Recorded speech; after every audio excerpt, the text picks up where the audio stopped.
Hi, my name is John Jackson, and I'm an assistant professor in the departments of Epidemiology, Biostatistics, and Mental Health at the Johns Hopkins Bloomberg School of Public Health. Today I'm presenting a short teaser of my paper, Meaningful Causal Decompositions in Health Equity Research.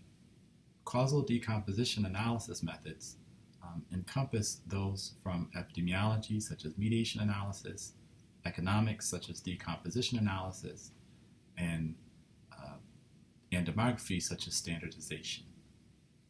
And all of these can be used to identify targets for reducing disparities. So let me motivate it with an example.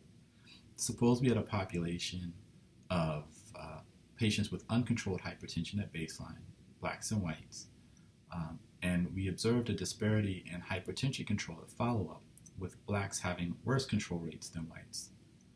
Causal decomposition analysis asks a what-if question.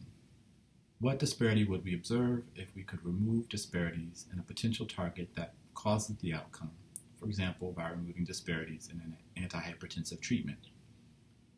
Obviously, we can't carry out this hypothetical study, but we can try to approximate it under assumptions of no unmeasured confounding, positivity, and consistency. Under these assumptions, if we saw that the disparity in this hypothetical scenario were much smaller than the disparity that we observed, it would suggest that treatment intensification may be a useful construct to build an intervention around to reduce disparities in hypertension control.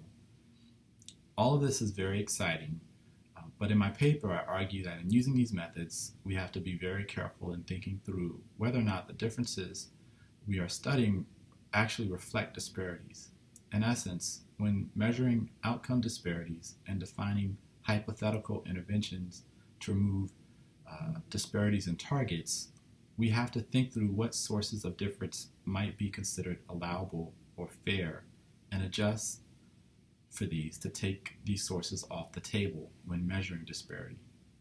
We also must consider sources of difference that might be considered non-allowable or unfair and not adjust for these to keep these sources on the table. Then we can define causal decomposition analysis in these terms.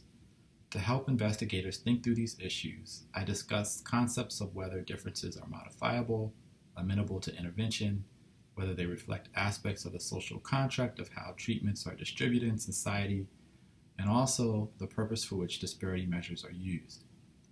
This part of the paper is very accessible. To help investigators implement these ideas, I also provide formulae and estimators that partition adjustment variables into allowable and non-allowable sets. This part of the paper is more technical, but is briefly elaborated on the appendix. So in closing, the paper provides a framework for incorporating equity value judgments into causal decomposition analysis. Thank you for watching.